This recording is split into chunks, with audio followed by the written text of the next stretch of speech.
잠시 오전 10시에 윤 전 대통령이 내란 특검에 출석할 예정입니다. 곧 특검 조사실이 마련된 서울 고검에 도착할 걸로 보이는데요. 현장 바로 가보겠습니다. 박현주 기자, 특검과 윤 전 대통령 측 모두 이 출석 방식을 합의하지 못한 상태 아닙니까? 네, 그렇습니다. 지금 제 뒤편으로는 언론사 포토라인이 설치됐습니다. 하지만 윤석열 전 대통령이 이 길을 통해 출석할지는 아직 불투명합니다. 차를 타고 지하 주차장을 통해 비공개로 출석하겠다는 입장을 고수하고 있기 때문입니다.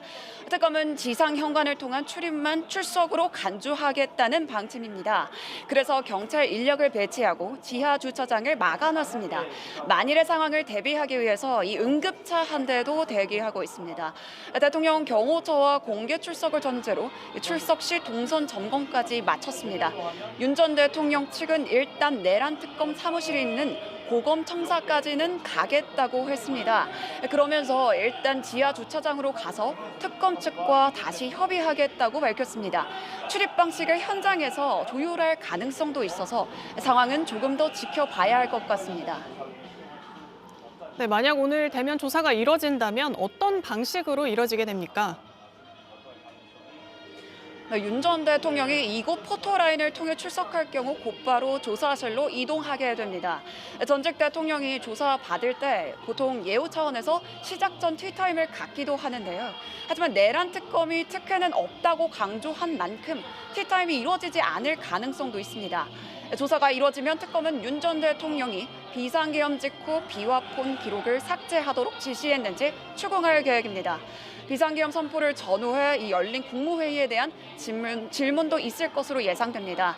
윤 전 대통령 측은 진술을 거부하지 않겠다면서도 국무회의 조사는 진술이 어렵다는 입장입니다. 일부 국무위원들의 재판이 진행 중이라는 이유에서인데요. 윤 전 대통령 측에서는 김홍일 변호사, 송진호 변호사, 최명성 변호사 등 3명이 입회합니다. 김 변호사는 변호인단 중 유일하게 조은석 특검의 선배로 사법연수원 4기수 차입니다. 그런 만큼 이 조사 과정에서 수싸움도 팽팽할 것으로 보입니다. 네, 조사는 그럼 언제까지 이뤄지게 됩니까? 네, 조사 분량에 따라 오후 9시 이후 심야 조사가 이루어질 수도 있는데 피의자 동의가 필요합니다. 윤 전 대통령 측은 지하 주차장 출입을 전제로 심야 조사도 수용하겠다는 뜻을 밝힌 바 있습니다.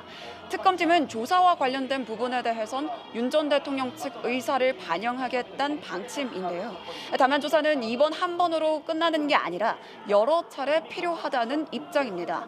결국 조사가 어떻게 진행되느냐에 따라서 윤 전 대통령 귀가 시간도 달라질 수 있을 것 같습니다. 지금까지 서울고검 앞에서 JTBC 박현주입니다.